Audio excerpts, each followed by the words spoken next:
Hello friends. जब हम कोई ड्राइंग बना रहे होते हैं तो उस टाइम में हमें जरूरत होती है यूनिट की। अब यूनिट होती क्या है? देखिए, किसी भी यूनिट को बनाने के लिए हमें तो फीट इंचेस की जरूरत होगी, या फिर मीटर, सेंटीमीटर, मिलीमीटर या किलोमीटर्स की जरूरत होगी। लेकिन ज्यादातर जो लोग सिविल इंजीनियर्स या आर्किटेक्चर या इंटीरियर डिजाइनर होते हैं वो फीट इंचेस के अंदर काम करते हैं, फिर मिलीमीटर या मीटर के अंदर काम करते हैं। तो इसीलिए ये जो यूनिट होती है हम इसको दो भागों में बांटते हैं। जो पहली होती है first imperial and second one is metric. अगर हम मैट्रिक की बात करें तो मैट्रिक के अंदर देखिए millimetre, centimetres and metres and kilometres, जो भी आप कहना चाहें। उसके बाद इंपीरियल के अंदर फीट और इंचेस होती है, जिसके अंदर हम अपनी ड्राइंग को बनाते हैं। अब इन चीजों को बनाने के लिए सबसे पहले अगर हम कोई फीट और इंचेस के अंदर बना रहे हैं या फिर हम मिलीमीटर के अंदर बना रहे हैं तो किस तरीके से अपनी यूनिट को ड्राइंग के अंदर सेट करते हैं। तो देखिए, सबसे पहले हम लोग यूएन एंटर करते हैं। यूएन एंटर करने के बाद यहाँ पर कुछ इस तरीके का एक डायलॉग बॉक्स आता है। तो देखिए, सबसे पहले अगर आप यहाँ पर देखेंगे आर्किटेक्चर, तो आर्किटेक्चर के अंदर यहाँ पर 0 फीट 0 इंच दिखा रहा है, लेकिन ये ज्यादातर फ्रैक्शनल के अंदर भी शो करता है। लेकिन अगर हम इसको बिल्कुल एकदम राउंड फिगर में लाना चाहते हैं तो हम यहाँ से 0 फीट 0 इंच कर लेते हैं। उसके बाद इसको इसी तरीके से रहने देते हैं। प्रिसीजन जो है इसका ये भी 0 रहने देते हैं। यहाँ से इसको इंचेस या फीट आप कर सकते हैं, मैं इसको इंचेस रहने देता हूँ। देन यहाँ से करते हैं ओके।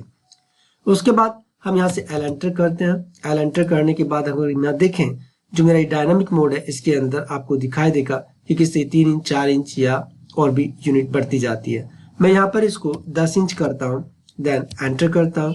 उसके बाद स्केप करता हूँ और यहाँ पर देखिए इसकी डायमेंशन को हम लोग देखते हैं। दूसरा, मैं यहाँ से उसके बाद इसको यहाँ से डिलीट कर देता हूँ, डिलीट। उसके बाद मैं यूएन एंटर करता हूँ। यूएन एंटर करने के बाद अब की बार मैं यहाँ से इसको डेसिमल लेता हूँ।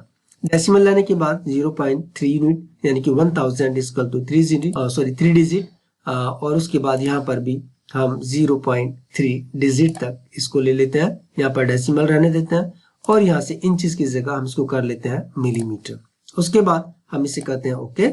अब की बार हम यहाँ पर लाइन खींचते हैं और देखते हैं। यहाँ से मैंने लाइन खींची, मैं यहाँ पर 10 लिख करके एंटर करता हूँ। उसके बाद एस्केप करता हूँ। तो यहाँ पर देखिए, अब मैं इसे इस तरीके से सिलेक्ट करता हूँ तो ये 10 इंच दिखा रहा है। तो यहाँ पर हमें क्या करना होगा, क्योंकि हमने तो यहाँ केवल 10 mm लिया था, तो यहाँ पर डी एंटर करते हैं। डी एंटर करने के बाद यहाँ पर मॉडिफाई में चलते हैं। मॉडिफाई में चलने के बाद यहाँ पर हम डेसिमल लेते हैं और यहाँ पर 0.3 डिजिट। उसके बाद यहाँ से ओके करते हैं, सेट करंट कीजिए, क्लोज कीजिए और उसके बाद देखिए यहाँ पर ये क्या हो गया, ये केवल 10 यूनिट हो गया। उसके बाद हम लोग फिर दोबारा से कोई यूनिट बदलना चाहते हैं, हम यूएन के अंदर चलते हैं। अब देखिए, अभी हमने आर्किटेक्चरल्स, डेसिमल, अब की बार हम इंजीनियरिंग लेते हैं। तो देखिए, इंजीनियरिंग की जो प्रिसीजन होती है वो 0 फीट, उसके बाद 0 पॉइंट और 3 डिजिट तक होता है। लेकिन इसके अंदर भी हम राउंड फिगर 0 फीट 0 इंच लेकर के चलते हैं। तो देखिए, यहाँ पर मैं इसे राउंड फिगर करता हूँ, डेसिमल को डेसिमल रहने देते हैं। यहाँ से मैं इसको फीट या इंचेस जो भी आप करना चाहें कर सकते हैं। मैं इंचेस करता हूँ क्योंकि छोटी यूनिट मेरी यही है। देन ओके, और उसके बाद मैं इसको यहाँ से करता हूँ डिलीट और उसके बाद एल एंटर।